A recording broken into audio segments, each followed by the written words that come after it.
Hi everyone, welcome to episode 5 of Pivot Panels. My name is Kaylee from Pivot for Dancers, and today we have 4 dancers talking to us about getting their university degree. So we have Erica Day, Leisa Englert, Jess Singh, and Alanna Swovelin. So Erica, she was a dance captain and aerialist for Norwegian cruise lines for 5 years.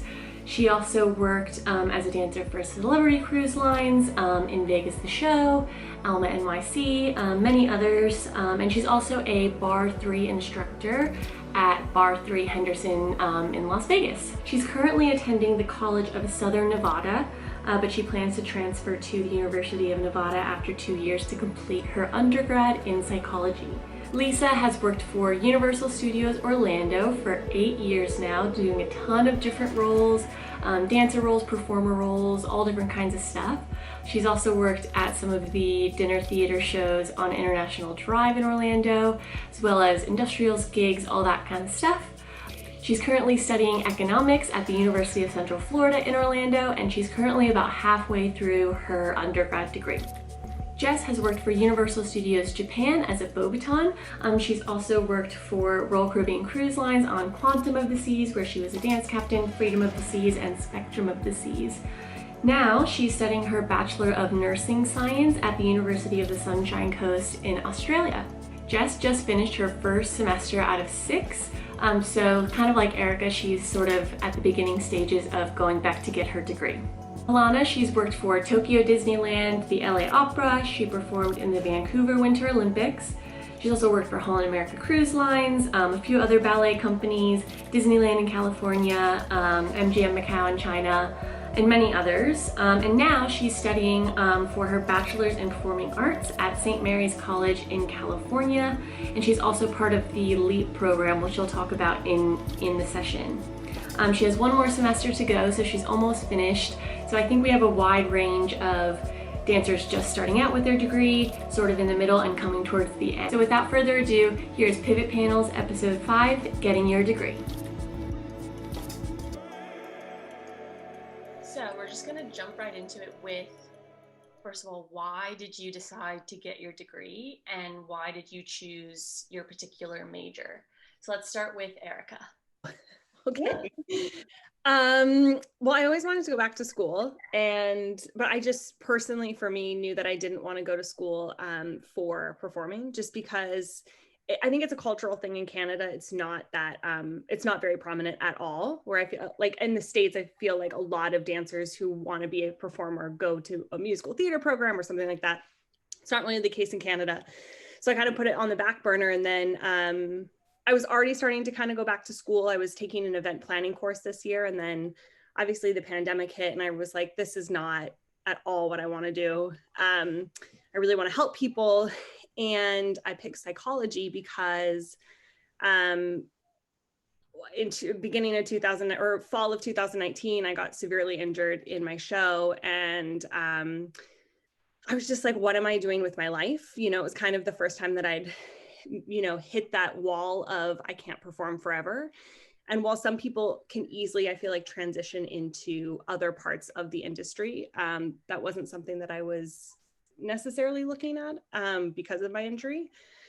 So ultimately, I chose psychology because I was working with a psychologist, and she really helped me gain the confidence to go back to school because it was something that was super scary for me.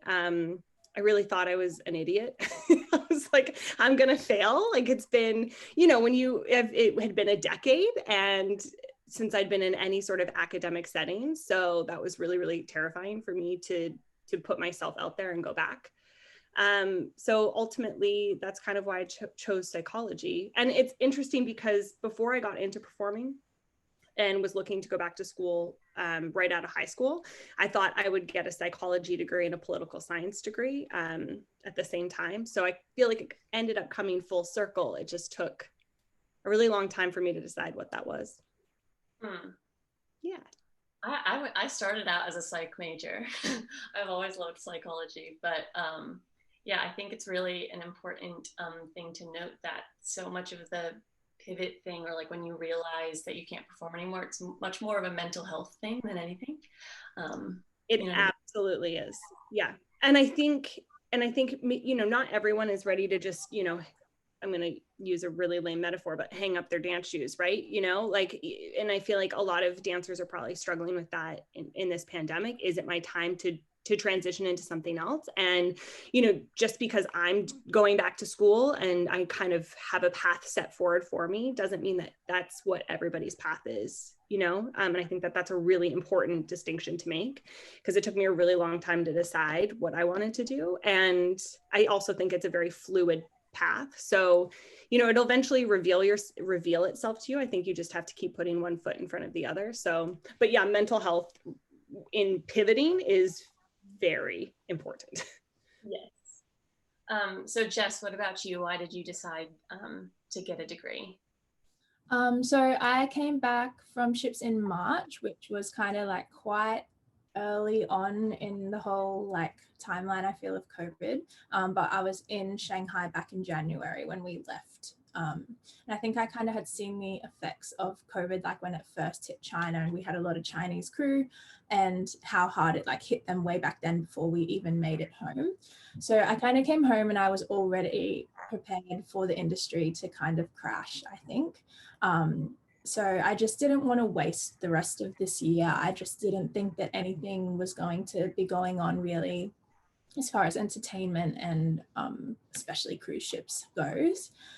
So I applied in June, and I got nursing science, which was my first preference, which there weren't many unis in Australia that let you start. It's technically like off season for us. So I did start semester 2 at the uni that I'm at now. So I think, yeah, I just didn't want to waste this time. To be honest, I wasn't completely set on it. I was like, I just don't want to waste the time. So I'm going to do this now until either maybe something comes up or I decide that this is really, really what I want to do right now. To be honest, if like the industry did pick up again tomorrow, I'm unsure whether I would defer or whether I'd keep going.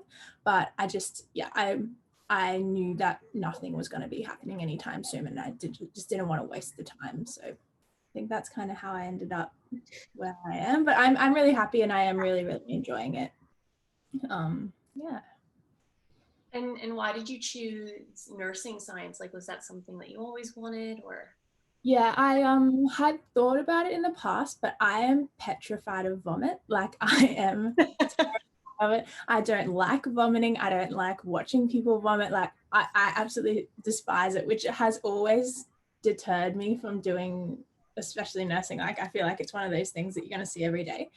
But then earlier in the year, one of my very, very best friends from here in Australia, she had a baby that had congenital heart disease. And she did full-time ballet with me when I was young. And she went into nursing, and she had a baby in February, and he unfortunately passed away when he was 3 months old. And just like hearing her talk about the nurses that cared for him and like the type of people they were, I decided that that was kind of what I wanted to do if I couldn't dance. And I was really similar in the way that I don't really feel like there's another avenue within the industry that I'm really interested in. Like when I was younger, I thought I would always teach if I didn't dance or do something within the industry, but I kind of gave it a little bit of a go, and teaching just doesn't really interest me. And it's definitely not something I'd want to do for the rest of my life after I had finished performing. So that's what made me want to do. And I want to do pediatric nursing specifically.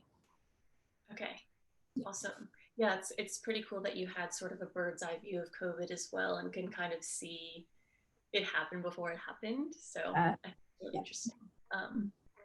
Leisa, what about you? What made you decide to go back? Well, I'm similar to Erica, where I think you said injury, or I actually came to see Kaylee on one of her cruise ships that was porting out of Puerto Rico, and I remember thinking, this is what I want to do. I kind of had been unsure about if I wanted to keep going with dance, because I knew I had to kick it up a notch if I did. And I came to see you, and I was like, this is what I want to do. So I came back, and I'm auditioning and classes and torn quad. And so then I kind of you know, that injury just sits, you're sitting your butt in bed and thinking, and whether you like it or not.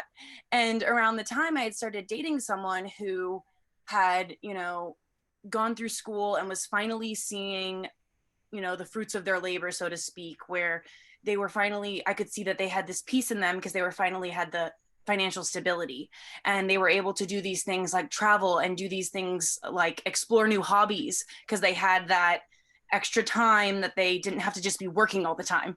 And I kept thinking, man, I want what he's got, you know? And I kind of kept thinking, well, he's so hardworking and, you know, he did certain things. Ugh, hate that it was a guy, but I said to myself, you know, if I want to be with someone like that, then I got to be someone like that. So actually the first night we went on a trip to France, and the night we came back from France, I applied for the community college nearby and was like, I need to do something. I'm still injured. I still had 2 more months where I wasn't going to be back dancing. And I'm like, so I applied, and originally, so I'm studying economics, and originally, hopefully I don't make this too long, but I had said to myself, I have no clue what I want to do. I know I have basic classes I got to get out of the way. I'd only done a little bit of schooling out of high school, and I was working at the theme parks, and I, more than any girl, and Kaylee can attest to this because she was there with me sometimes, would go through shoes so quickly. I mean, in Florida, you're dancing on 100-degree pavement and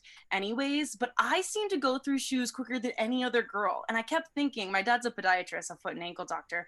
Man, if I could get a degree in some sort of like chemical engineering, we could build a new dance shoe for theme parks. Cause why are we dancing on Capicios we're having to fix them every day? I'm like, come on, there's gotta be a better science.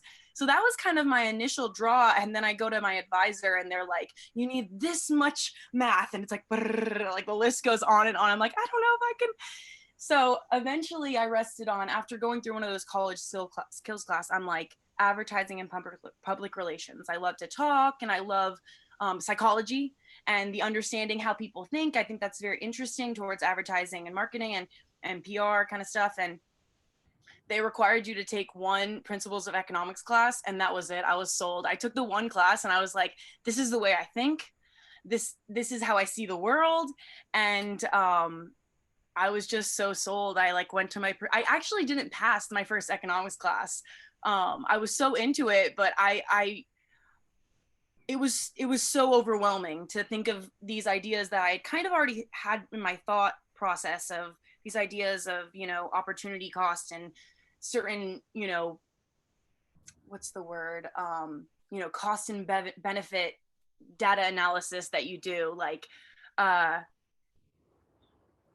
I kind of just fell in love with it in the same way that a lot of people love psychology. I mean, I do love psychology, I love sociology, I love philosophy, but economics comes down to the numbers, and the numbers make me really happy because when I see that we're able to look at, you know, things like, I want to help people as well. And I think that's something that we all share in our passion, is like, when you look at the numbers of certain trends of how people are living, we're able to better understand things. And if we're able to better understand these cold, hard numbers, then maybe we can start understanding how we can fix little things to make things more equal in the world and more safe and more smart. And yeah, I'm so into it, you guys.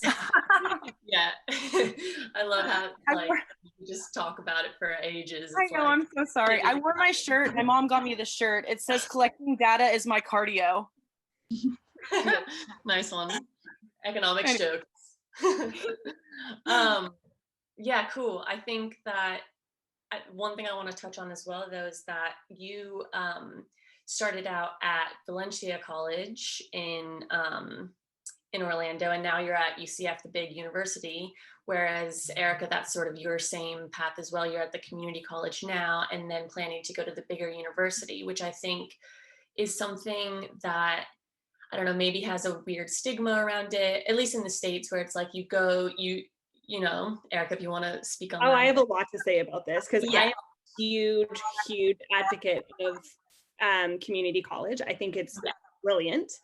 I think that there is a huge stigma on it. I think something that, obviously, I don't know Alanna's story just yet, but with Leisa's and with Jess's and myself, like you just it's kind of what I was saying, the one foot in front of the other. If you just start somewhere, like you were saying, you started thinking that you were going to make shoes, and then, now you're doing economics. And I think that that's what's so brilliant about community college, especially if you do have the time, like Jess was saying, to just start taking classes. And what's really nice is a lot of it's online right now, which is, I really enjoy, the comfort of your own home. So, then you're knocking some of those the general education credits out of the way, and like you might fall in love with economics or something else. And community college does have a stigma behind it, but it's funny, I was having a discussion with my husband's family about this, and I just think I really want to help change that stigma, because it is amazing for people just like us who are later on in life and who are going back to school, and it's cheaper and the professors are incredible, and and I can great things about it. Yeah, like there are really good paths as a starting point, like you said, especially in the States, where it's like you have to pay for it. So it's like, kind of taking that as a strategy, and it's not anything like it's a good strategy is what I'm trying to get across to people. Totally. Totally. So Alanna, what about you? Why did you decide to go back and do it the way you're doing it? Mine also started out from injury. I was dancing in Japan in Tokyo Disney. I was there for a year and a half. It was the last week of my contract, and my Achilles decided to be like, I'm out. Oh. So I went back home with no workers' comp. Japan was like, see ya. And I was very much on the seesaw of like, do I keep dancing? Do I go to school? Do I find a new path?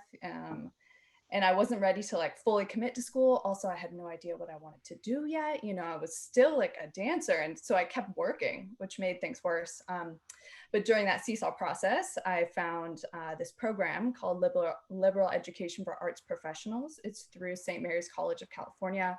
You get a bachelor's in performing arts, which I agree. I wouldn't go back to college for that either, Erica, like as you were saying, but I take 0 dance classes. So I'm using my professional experience for college credit. So Amazing. I'll show them my contract from Tokyo Disney, from LA Opera, whatever, and I'll get credit. So it'll say on my transcript, like advanced ballet, whatever, and I'll get 3.5 credits, but I did not take that class. I say like point, like didn't take that class. So I took 0 dance classes, but using, my past experience for college credit is so amazing, and also saves a lot of time. So this whole process can take, I think like 2 years, they say, but because I was on that seesaw, it also allows you to take time off. So for a long time, I was like, I don't want to take school. I'm not committing to this. So I would just like take a semester off, and they're like, cool, see you next time. And then I'd come back, and now I'm at the very end. So I'm like really committed and I really want to finish, but it took me a long time to get there. And I'm really grateful for this program, because it allows you to just like kind of figure it out when you want to figure it out. And then I'll have the paper and then move on to what I want to study. So it gave me the time to figure out like, what's the master's, blah, blah, blah. Yeah. That's amazing. Yeah, it seems like such an amazing program. I'm so glad you brought it up straight away, because there are programs out there, not many, but for performers who, it's built for performers where if you're not quite ready to, leave that life, and you can kind of go back and forth, grab a contract here, go back for a semester here. Like, it seems like a really amazing opportunity to use what, like, all of this hard work you've put into this career that goes towards something on paper that means something to someone. Like, it seems like a really awesome program. So, it's a big reason why I wanted you part of the panel, because I think it's such a cool, I don't know anybody else that's done the LEAP program. So yeah, it seems awesome. So now the next question, which I don't know, we'll see how it goes, but like, what's been the hardest part about going back? I mean, has it been hard, or has it been surprisingly not as hard as you thought? So Erica, you can start again. Starting was the hardest part of going back, hands down. Getting over, for me, because I was coming from Canada, and maybe this would have been the same for anybody who was going back later, but I think it is, because you have to take placement exams to get into the community college. They have to place you. And I had such a hard time wrapping my head around the fact that I had to take this placement exam. Like, what if I took this placement exam and ended up back in grade 1? You know, like, how far behind was I? And so I just really thought that that's what was going to happen. Like, if I take this placement exam. So funny story, once I decided I was going back for psychology, almost immediately I took the English placement exam, and then I just took English 101 in the summer, and I did really well. And so then you start to get some confidence. I have yet to take the math placement exam, and I will call you because and you know what? I've just decided, like, I'm not going to take the math placement exam because I will end up back in grade 1 math. And so I'm just going to take, my college offers, I think, for my degree, I only need to take 1 math course and then 1 stat course, and then I'm good, I'm out. So I'm going to take you can take a math class, and then at the same time, you take an extra math class with the same professor, and it's like extra help. So you don't get the credit for that class, but they like kind of help you through it. And I'm like, that's fine. Drag me through this math class and I'll be set. So for me, it was 100% starting. And I think because as performers, we have such a good work ethic that while like it's still hard, you do well is basically what I'm saying. So starting for sure. Yeah. Jess, what about you? What's been the hardest bit? I think, again, starting was definitely, it's like that part of you that feels like you're moving on from dance, I think is like part of the mental battle of like, do I actually have to let go of this part of my life to move on to this part, or is this just something that's going to happen in the meantime? Like, that's been one of the hardest things for me, is to realize that this isn't like concrete. If I decide to go back to dance, like, that's okay, and I can defer at the end of the day. So I think that was probably the first hurdle, like mentally, to get through. And then I think the other part is the perfectionism that comes along with dance. Like, I went through my RAD exams, which is a syllabus that's very popular here in Australia, like ballet syllabus. And my teacher was always kind of like, if you're not going to get above 90, like, why bother? And I think that was the mindset that I went into uni with. And it's not going to happen. I was the same. I hadn't done any academic study for about 9 years when I went back. So to assume that I was just going to like pick up and be getting over 90% was kind of unrealistic.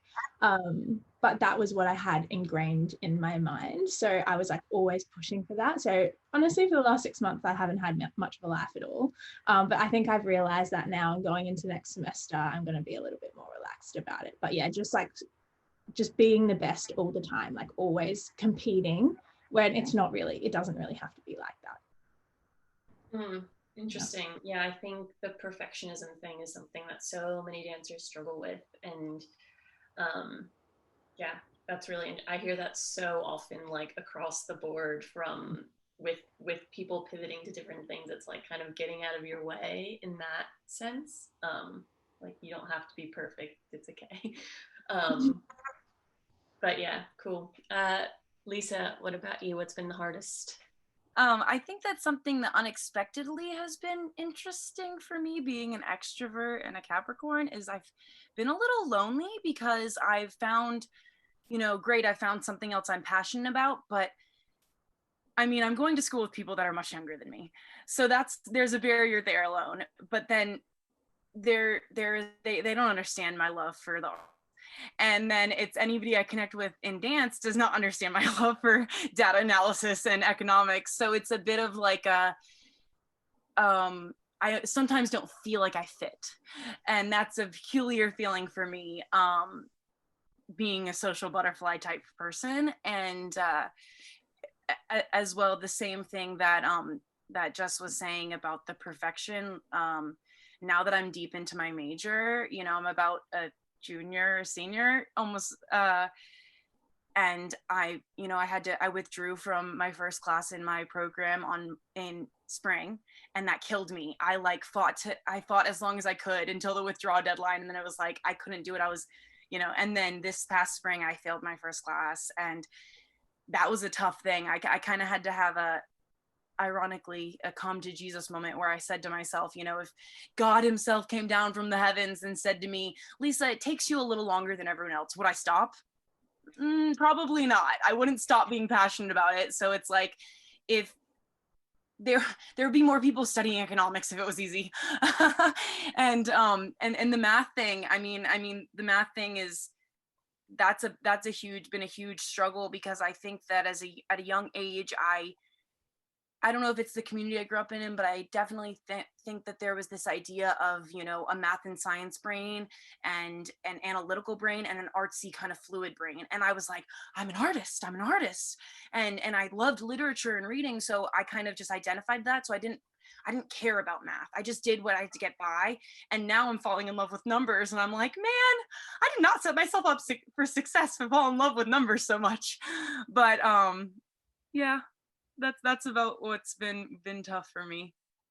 Yeah, I'm glad you brought up the kind of like the lonely side of it, because I think, again, that's sort of the mental health bit of, whatever you want to call it, whether it's like stepping away from dance a little bit, and then you feel a little bit isolated from the dance community that's all about like, live your dreams, never give up. Like if you step away at all, like, are you really in it? Like, that's what I felt when I was first starting to step away and like kind of be like, well, is this really what I want to do anymore? Like, am I getting anything from this? So you feel isolated from the dance community, but you also feel isolated in these new areas where it's like, no, you still really love dance or the arts, or you feel like you have a certain personality that it has been crafted by being a dancer, but then, and so you don't really fit in these other worlds yet either, and maybe no one feels like they fit. Like, that's another thing that I'm like, maybe I'm not that special. Like, maybe I'm just freaking out. But yeah, I'm glad you brought that up, because I think that that's an important piece to kind of get through, is that sort of lonely in between stage. Yeah, because none of my coworkers, these phenomenal dancers, are going home and studying for hours, and all the kids I'm studying with in my study groups aren't going to work and dancing with King Julian and in a safari costume either. So it's like very far off to relate, but yeah. Yeah, Alanna, what about you? What's been the hardest? I actually feel the opposite to Leisa, in that my peers were all really supportive and they all intrinsically understand dance because they all were dancers. And I was having a hard time finding the passion in myself to go back to school. So all the dancers there are like Broadway performers, Phantom of the Opera, San Francisco Ballet, American Ballet Theater, like they get it. And some of them are retired, so they understand like that transition as well. But for me, it was like, why am I doing this? I'm still not sure on this. So it was going back and forth. And I think it took me a really long time to figure out what the passion and purpose of school was. Because for so long, it was just like, get the paper. Nobody else in my family has a bachelor's degree. So to me, I felt like that would be a cool thing to achieve. But now I have an idea of the future, and I feel like I found that passion to finish again. It's a great point, that you have to have a reason, like you have to have a purpose for doing something, or else you're not going to find any meaning in it. So that's really interesting. So kind of on that, what do you wish you would have known before you started? I'm going to start with Erica again.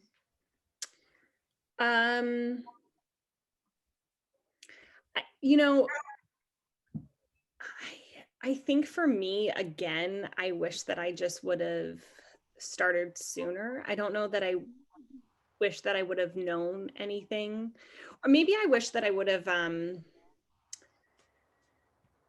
I think that I wish I would have started sooner. And I just kind of have made the personal choice to not ever let fear dictate a path forward again for myself, because I really was miserable for all of, like, 2020, you guys, is wild, but 2019 sucked so much more. And that is seriously saying something. So for me personally, I just feel like I wasted time, and it's not wasted time because I'm here now and I'm in a much better mental space, and I'm doing the thing, you know, I'm getting the credits, you know, like you were saying, getting that piece of paper and have a purpose. And I think purpose is a really important thing to have as a dancer, because so much of our lives has been dictated around, you know, dancing as that's our purpose. And so when you start to lose that, I think that is where I feel like I'm going off on a tangent, but I feel like that's what happens.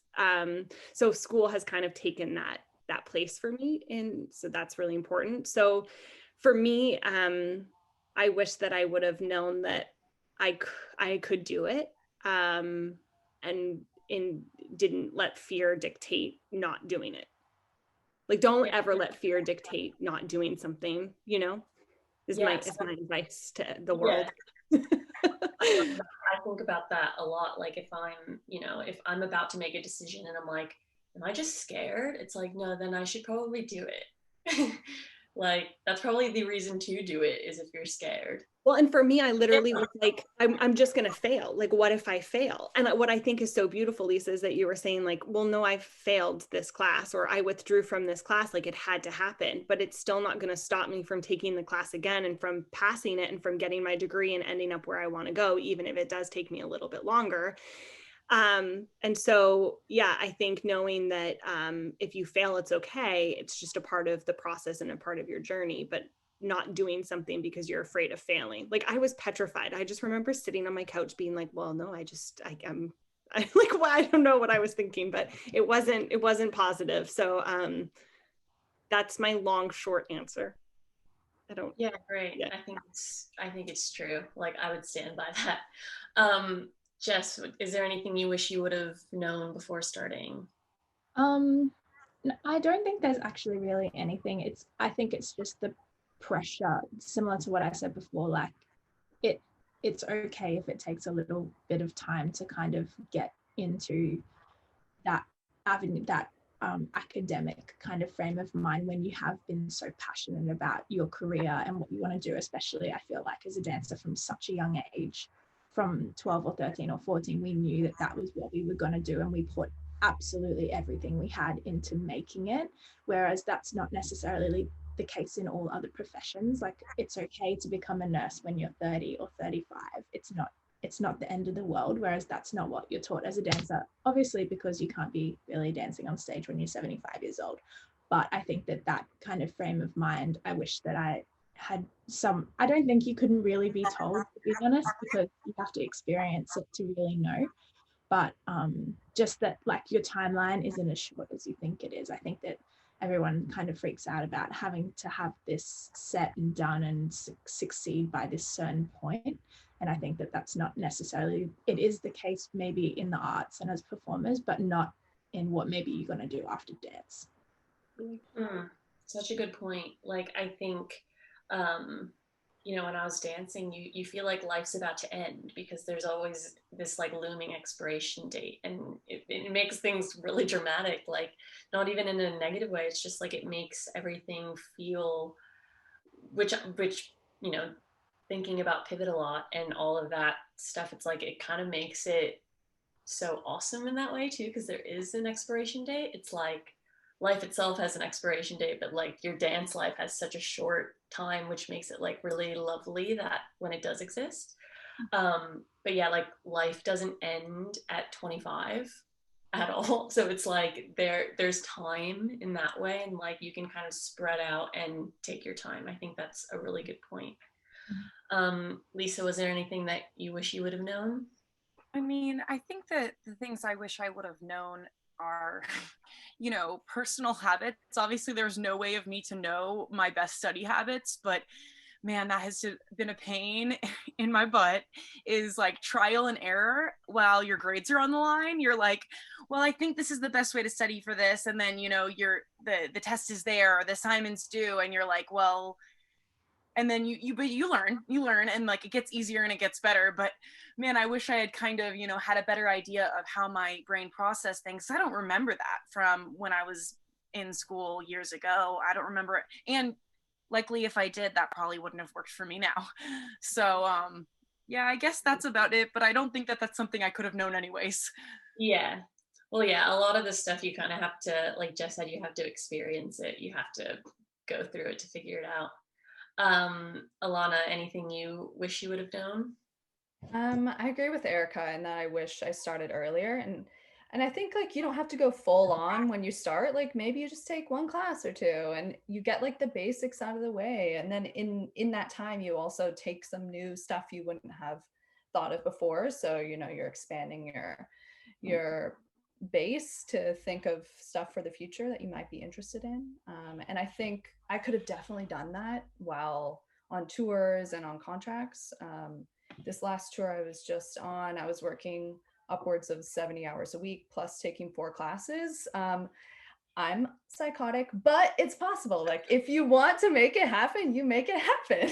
And that's just the truth of it. Yeah. Well, yeah, I think you know, dancers, we like to be busy as well. I really struggle with not being busy. So, but I try to like just sit in that and be like, oh, maybe I don't have to do anything. But on the flip side of that, if like there is things that you can do, there's ways that you can make it happen and like be busy again. And especially in a time like COVID where it's like you're used to like, you know, doing a gig in the morning and then your call time's at 6 and then you do 2 shows and you know, and you're running around and then getting grocery and it's like it's chaotic. That can kind of fill that gap for a bit as well. Yeah. What are you planning to do once you get your degree, if you've even thought that far? Erica? So I don't know. I don't know. I think I'm trying to just take it 2 years at a time. So I'm going to get my associate's degree from CSN, then transfer to UNLV, get my bachelor's degree, and then, or my undergrad, and then I want to get a master's. So I feel like those are 2-year goals. But I would, you know, I think what drew me to psychology was what I went through, which was essentially having a midlife crisis and being like, what is my purpose? Like I have no purpose anymore. If I can't dance, then why am I on this earth? Which I know sounds very deep, but that's really what 2019 was for me. And so I would like to work with performers who are going through something similar, you know, in transitioning, in pivoting, or athletes who have injury, because I think it's a very, mental health is, I'm very passionate about it. And I think it's super, super important. So either that or be some sort of like lobbyist so that everybody has access to mental health care, because that is another thing that I'm very passionate about, because it's, I could go down a rabbit hole on that too, but I won't. So just getting everyone, you know, easy access care if they need it. But yeah, I don't know. Yeah. Jess, I know you just started your degree as well, but do you have any plans for what you're hoping to do with it, or if you're, yeah. Not really. The bachelor that I'm doing now is technically just for nursing science in general. So to do pediatrics or neonatal care, you do have to do an extra kind of specific study period on it. There are some placement hospitals here in Australia that offer it alongside for your last 6 months, so you can request to be placed in a children's hospital. But I am really passionate about doing pediatrics. I'm going to have to do placement in all adults, old people home, all of it. But yeah, I want to like help children that can't help themselves, really. Amazing. Leisa, what are you planning to do with your degree? I mean, I guess the short answer is I'm not exactly positive. I would like to go on to higher education. Ultimately, I see myself with pink hair at 65, tattoos, and teaching at a university. So, but that's just like my dream board. But I don't know that I want to acquire a doctorate immediately. I'm very interested in data analytics, and you know, I see sometimes job postings. I've been working for Universal Orlando for 8 years, and you know, I'll talk about it a little later, I'm sure, about they're helping putting me through school, and I see sometimes jobs postings for advertising data analytics, you know, specifically looking for people with economics degrees. So I would be interested in even pursuing something within that company. But I'm not married to that. And then there's a whole other side, kind of like Erica was saying about her passion for mental health care and everybody having access. I mean, I am passionate about the U.S. federal school system. I think that a lot starts with the children, and that an adjustment in some of how we've been doing things for the same for a long time, and some of that could just be adjusted. And if my path took me there, I would love to be a part of a reformation of the U.S. federal school system, because I think that it's time. It's time. Yeah. So, I don't know, but I want to do it all. I feel like problem solving is just, in a nutshell, like what we all kind of just want to help and like give back, I think is sort of what helps give me purpose in this sort of next stage of my life. It's like, you know, you get to a certain age where it's like, okay, now the 18-year-olds are coming up and they're killing it. And I'm like, can't really compete, but like I can give back to the community in some way, whether it's the dance community, whether it's the female community, whether it's some kind of community that I'm part of, I can give back, and that helps give me purpose. So like, what steps do you take to be able to give back? Maybe you get a degree, maybe you do this or that or whatever. Alanna, what are you planning to do once you finish? After I get the paper, yes, Leisa, I want to take a break too. I just need like a little breather. But similar to Erica, actually, is I want to get a master's in social work to work with dancers, like transitioning and injury and that, all that stuff. And I think therapy for me has been so beneficial. And especially with COVID, I'm seeing how a lot of people need that. My personal therapists were awesome, but they were never professional dancers. So I think like having someone that is a professional dancer to talk to for like entertainers would be the most beneficial. UNLV has a really good master's in social work program. Cool, I'll check it out. So kind of what Leisa was touching on before, this might be irrelevant based on where you are in your program, but how did you go about finding the funds, or like what kind of strategy did you take to make sure that you could afford it? Because obviously dancer salaries aren't anything epic. Like, did you have to save up? Like, how did you go about, because that's a huge stressor for people, especially in the States where it's not funded. How did you go about, finding how to pay for it? So Leisa, I know with Universal, you're doing the tuition reimbursement. If you want to talk a little bit about that. Universal, I mean, you have to be full-time for 6 months, and then they allow you to, they'll pay for up to 75% of your tuition and books, for up to 8 classes per calendar year, and you have to receive a C or higher.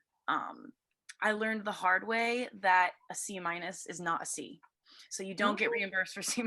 I know, it's really bogus in the middle of a pandemic. What a way to learn. But you know, now the more you know.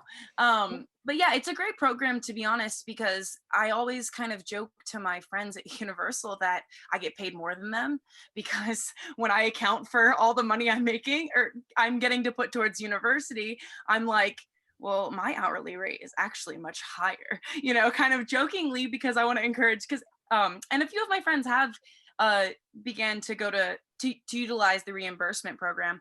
It is tough. You do have to budget, because if you're going semester to semester, you don't get your money in time to put it directly into. So you need to be upfronting the money, and then you get it at the end of the semester. So there is a bit of, you know, budgeting that needs to be done. But another reason why I feel a little bit like I would not mind continuing with the company that I'm with, because I mean, the loyalty that they've shown me as a dancer, and, you know, we all know that being able to have a dance career that has, you know, the stability of being in a city where you can create a community and you can go to school and you can have that insurance and like have kind of a regular life is a little peculiar. It's like, it's rare.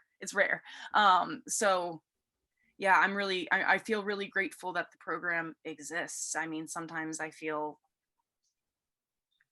I'm so grateful, and it's made me appreciate my job a lot more, and it's made me respect my job on a new level. Yeah.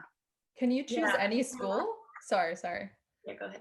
Yeah, they'll pretty much do anything. It's more picky when it comes to trade schools, but they'll do some trade schools. Wow. And Universal has programs within their within other industries where like certain technician positions where they'll have you work for 3 days and go to school for 2 days, and they have like programs directly intertwined with our community college. I'm pointing like it is Yeah. west, it is that direction, but with the community college in my town, so there's even more than just dancers. It's kind of insane, but it makes me grateful. Yeah. Yeah. I think something similar. yeah, Disney Mm. has the same thing. So if you work for any of the Disney parks, again, you have to be full time and all of that kind of thing. But even I looked into some of the cruise lines because obviously I have a lot of friends that work for the big cruise lines and they're huge corporations as well. Generally, it's going to be a huge corporation if they're going to offer some kind of tuition reimbursement. And it seemed like, as you might expect, the shipboard careers aren't eligible. It's like the corporate careers. So I guess if like you worked in the studios, like you could go back and get it reimbursed. But like that's just something to consider if you did want to go into like a show director role or some kind of, you know. That actually reminded me, I had applied for show director for Princess Cruise Lines, and they give you, I want to say like again, don't quote me, look on their website, but I want to say it's something like $3,000 or they will pay in a year. They'll give you money to go back to school. So that was something that I was absolutely looking into, but then, well, yeah. Yeah. So I think, you know, if you work for any of those kind of big corporate, maybe I looked at Cirque du Soleil as well, and they do more of like a retraining program to stay within the company. So most companies want you to stay in some capacity, whether they train you into like maybe a stage management role or something. Maybe it's not a degree, but they're giving you job training. Just looking into those kind of things that you might not have thought of, I think is a really good idea for dancers, because a lot of us do work for these massive corporations like Disney, Royal Caribbean, Universal. Like they're massive and they're worldwide. So it's like, it's worth looking into. Potentially, I think that some of the major casinos might do something similar with a retraining through the College of Southern Nevada. So that also would be something to look into. I mean, I don't know if there are dancers in Vegas that work directly with MGM or for Caesars or something like that, but I don't know if you have to be in a certain field. I'm not sure, but something to consider. It's worth looking into. And even if you were to like have that be your side hustle job working for one of the casinos, like, but then you kind of get those benefits while you're dancing kind of a thing. Like, I don't know, just being strategic about it, because especially in the States, it's just so expensive, especially when you're later in life and you're not getting those scholarships and stuff like straight out of high school. So yeah, if anyone has any other, like, what did you do to kind of, did you save up? Did you have to budget? Erica, what kind of? Well, I haven't utilized this just yet, but Career Transition for Dancers, Actors Fund is a great resource. And they give, I want to say, 1,000 to a trade, 2,000 to an undergrad, and then 5,000 to a master's program. And yes, there are requirements that you have to prove that you have been a performer and you have worked this many weeks and things like that. But the reason I didn't utilize it for College of Southern Nevada is because UNLV is more expensive. And so I just knew they pay the school directly. So if my school only costs $1,000, I was going to lose that, extra money. So I'm just waiting to go to UNLV when it's more expensive, and then that money will go farther. And then right now I'm just applying for grants and for scholarships now that I have, some grades to be able to submit. Just trying to utilize, you can go on the financial aid. And I think something to also keep in mind is that because there is a global pandemic, a lot of these colleges are giving a lot of financial aid. So that might be something to look into as well. Yeah, definitely. Just anything you can do. I remember when I went to college straight out of high school, but even then I was applying for like every scholarship I saw, every like write an essay about something you love, like some random thing, $200 here and it's like, because it really helps, and it's, you know, it's worth it to just to look into. Jess, I know being in Australia, it's a lot different. I still don't even fully understand how it works. But yeah, was there any like tips you might have on funding? So we're super lucky here. We don't have like what a public or like a public college and a private college. It's not really how it works. So I got a government supported position when I applied. So I applied through a company called QTAC, which means that I didn't have to send out my applications to every uni. They kind of do it for you. And then the universities come back to you with their offers. So that's how I applied, and you pay like an administration fee to that QTAC company, and you put your preferences in order of university. I was lucky in that I got my first preference mid-year. There wasn't heaps and heaps of unis that were offering a mid-year intake. But then, yeah, I was awarded a complete 100% government supported position. So I didn't have to pay anything for, I don't have to pay anything for it's a 3-year degree. And then after I start working in that profession and I make over a certain amount of money per calendar year, then I start to repay my student debt. That is genius. Yeah. So it's amazing. Move to Australia. Commonwealth. Just kidding. Yeah. But yeah, go on. The money that I have had to pay like out of my pocket has been for my textbooks. And we have a Facebook group online that all the years before you were kind of selling off their textbooks. So I managed to get, I think I got 3 out of my 4 textbooks secondhand. And yeah, so that's with every university, and unless you're international, like I'm obviously an Australian citizen. If I have a friend that's a permanent Australian resident, but he's from New Zealand and he can't be awarded that government supported position. So you have to be Australian from Australia, living in Australia to be awarded that. But it's with everything that you can do at all universities, is that it's called HEX. Is that kind of, you pay it back after you're making a certain amount of money. Yeah, it's pretty killer.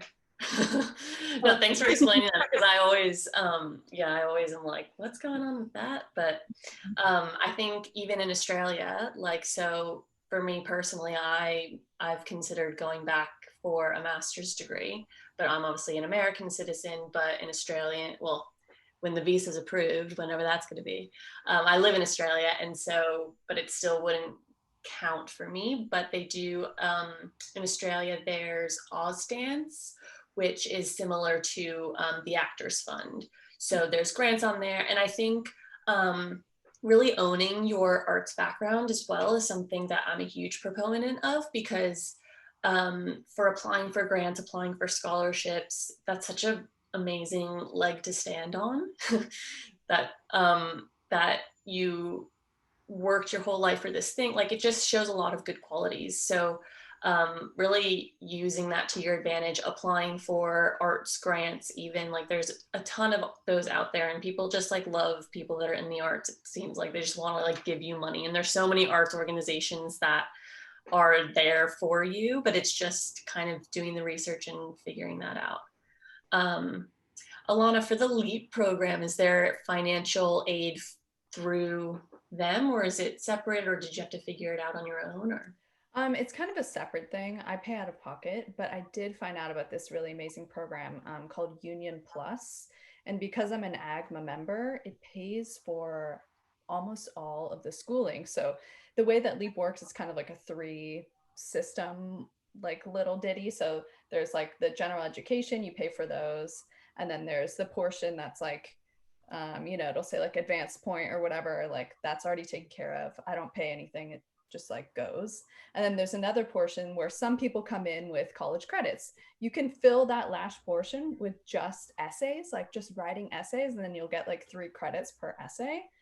But I didn't want to do all that writing, so I wanted to just take classes. And then this Union Plus thing pays for all of those classes. So like a third of my degree is paid for through this really cool program just because I'm in a union. How did you find this LEAP program?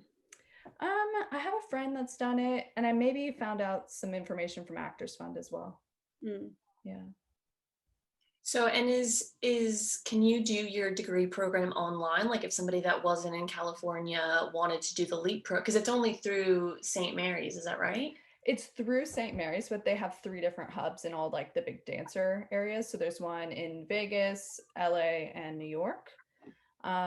Maybe I'm switching. Yeah. But we used to meet in person, and they just like, we'd go in a conference room in like a random hotel, which sounds really sketchy, but it's not. Yeah. It does. It does. There is. But there's just like 10 of us and the instructor, which is awesome. Like it's a really tiny class size. And that's why I felt like so connected to these people, because yes, they are dancers, but like we're really like collaborating together in this tiny unit. So yeah, now it's all online, of course. But before you could at least interact a little bit more easily. Yeah. Yeah, it's good to know. I had no idea about the LEAP program or anything like that. Like I knew about career transitions for dancers.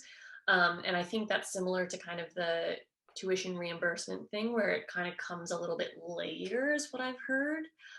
So that's just something to note for anybody who's applying for that program. I've heard it like takes a while. So it's like, don't apply for it when you're planning to start, like kind of get those balls rolling sooner than later. But like just a handful of conversations is all you need to have to find out about these amazing programs all around the world, like no matter where you are. And especially in the big dancer hubs, like you were saying. So yeah, I kind of want to, I'll just wrap it up with, if you want to, like, what would you say to another professional dancer who's like in the throes of, well, not really in COVID, but like if their mindset is in the throes of like, I'm a dancer, that's me, like that's all I do. What might you say to them about your experience going back for your degree? So we can start with Erica again. Can you I know I'm kind of throwing this one on you guys. I didn't really prep you, but yeah, just if anything comes to mind. I think again, if you're scared, it's okay. I think that's a very normal and that feeling is very valid. But I think that the skills that you do have as a dancer are really going to help you because you know what I did is I wrote on a Post-it and I put it on my computer and it just says, I can do hard things, because you've already done hard things, you know, in your dance career, in your auditions, you know, growing up and sacrifices that you might have made as a kid to be a performer. So you've already know how to do hard things. And I say this to my husband all the time because he's also going back to school at the same time as me. He's getting a master's in accounting. And so, and we'll say, yeah, so he, this is a side note, he has a BFA from NYU. And so there's this amazing accounting program at UNLV for anyone who is interested. And it really helps segue into the CPA or getting a CPA. Side note. So I always say to him, you know, if we're nervous about a test or whatever, it's like, okay, but what's your pattern? Your pattern has been, I've been successful. I can do hard things, you know? And so you might stumble, but you're going to land on your feet and it's going to be okay. So. Yeah. It's great. Jess, what about you? What would you say to other dancers? I think that just like if you start it and it doesn't end up being what you end up doing after dance, that's okay. At least you tried something. I think that like there's always going to be something after dance, and maybe it is within the industry or maybe it's like completely different. But I think if you try it and do it for a year and it doesn't end up being for you, like that's okay. It's okay to move on to something else or take a different path, because we have been on this one path and we've sacrificed absolutely everything in our life so far to make it to this point. And then to not necessarily know where you want to go from there is okay. I think that's a great point. I was talking to a therapist about career transitions, and he said that like it's so common to feel like any decision you make, you're married to that decision forever. Not the case. So it's And I like you think can make a decision, you know. I Yeah, go think ahead. as well with dance, like you have been taught from such a young age that you have to be all in. Like there is no other option. If you're going to make it, you have to be 110% into dance and into everything surrounding dance and making it. And then I don't think that every career is like that. Well, I would venture to say that I don't think that even dance is like that. I think that the industry is is a lot of, it makes you feel desperate. You don't actually have to be so desperate. It makes you feel like there's this scarcity, and there is, like, there's not that many dance jobs, so it's like fair enough, but it doesn't have to be that way. Like my story, for example, I, didn't start dancing. I was dancing while getting a degree, but I happened to be in Orlando where there's a bunch of theme parks. I went to UCF as well, just like Leisa, but I went straight after high school, didn't study dance, didn't really consider that I could do both, but I just saw some auditions, went, and I was doing both. Like I have a degree in something else, just doing both. And granted, I didn't have this like huge Broadway career or like dance with Beyonce, but I did some things that shocked me. I was like, oh, I'm actually like full-time. I make a living just from dancing. It's pretty sweet. But I didn't go all in from the beginning. And so I think that sort of like changing that mindset is a little bit of what because that can really be detrimental later in life, which I see from so many people where it's like you're still in that mindset of like, I have to be all in, when like maybe you could have both. Maybe. Just maybe. But yeah, Leisa, what would you say to other dancers about going back to get a degree? Well, I first have to comment because Eric had said the posted note of I can do hard things or something like that, and that hit me because when I first went back, my thing, and it still is, and it's actually led me to, anyways, my thing was I am capable. And I said to myself, I coined this when I was taking my first calculus class, and I was like, millions upon millions, if not billions and billions of people have done this. People have mastered calculus. If other people can do it, I can do it. I am capable of this. I am capable, I'm capable, I'm capable, and so I can relate to that. So love my words of affirmation. But I'm sorry, I lost my train of thought. Can you repeat the question, Kaylee? What would you say to other comments on that, and then I lost it. Yeah, totally understand. Oh, this is what I would say. I mentioned earlier, I see myself at 65, teaching 200 kids about economics with my pink hair and my tattoos, and something about that vision that I cut it off. But when I envision that, my second thought of that, the second part of that is me leaving my class, getting on a subway and heading to a nightclub to dance. I don't have any, like, just because you're going back to school, just because you're going to start another degree or start another career, doesn't mean you're done performing or done choreographing or done in the industry. Like, my plan is to be dancing, probably burlesque, until I'm 65 or older. I have no desire to stop. I have seen such beautiful performers of all ages. Like, there's no way I'm not going to have it all, and so I think the idea of, you, like you said, you don't have to be, all into the next step. It can be both, and in a way, that's part of the reason why I am changing my career, is so I can be more passionate and more aggressive about my dance, where it's not my livelihood, where it's not my food on the table, roof over my head, Yeah, I totally agree with that. Like, just because you make this decision to like test out this little thing, especially at a time like COVID where their contracts aren't really happening, it's like it doesn't mean you can't go back to auditioning. It doesn't mean, like, yeah, you'll probably have to like get back and train and like get, but that's with everyone right now. But it also doesn't mean that you lose dance. Well, like, classes are still happening. You can still go you could dance in your living room if you want to. You can, it's up to you, your relationship with dance. So, you don't have to be professional making your full-time living from dancing to be a dancer. In my opinion. Alanna, what would you say to other dancers?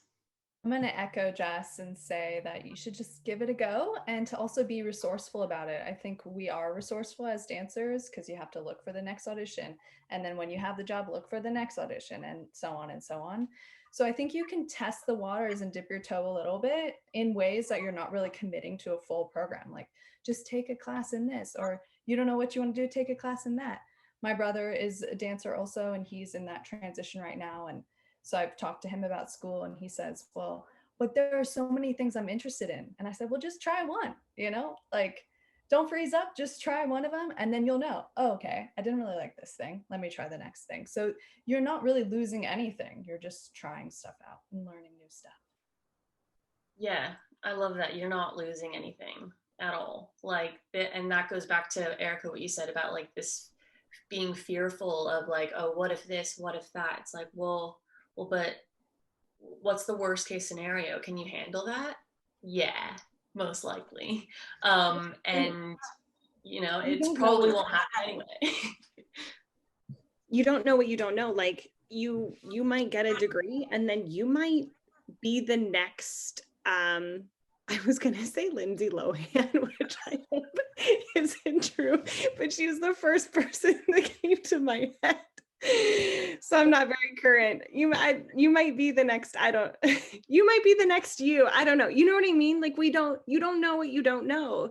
My husband is like, he's like, that was my last performance. I'm like, you don't know what you don't know. So, and my last point is love of learning, just to like learn something. As dancers, we learn all different styles. So why not learn economics? Why not learn, how to make a shoe? I don't know. Yeah. Well, yeah, life doesn't end at 25. Like, life doesn't end when your dance career ends, maybe. So I think there's so much more to life than just our dance life. So building that can be a good thing as well, while your dance career is also a good thing. Leisa, were you going to say something? Yeah, I just wanted to say, because we were talking about what we would say to others, and I have to touch on the sense of, it's almost a combination of peace and freedom when you do take that step.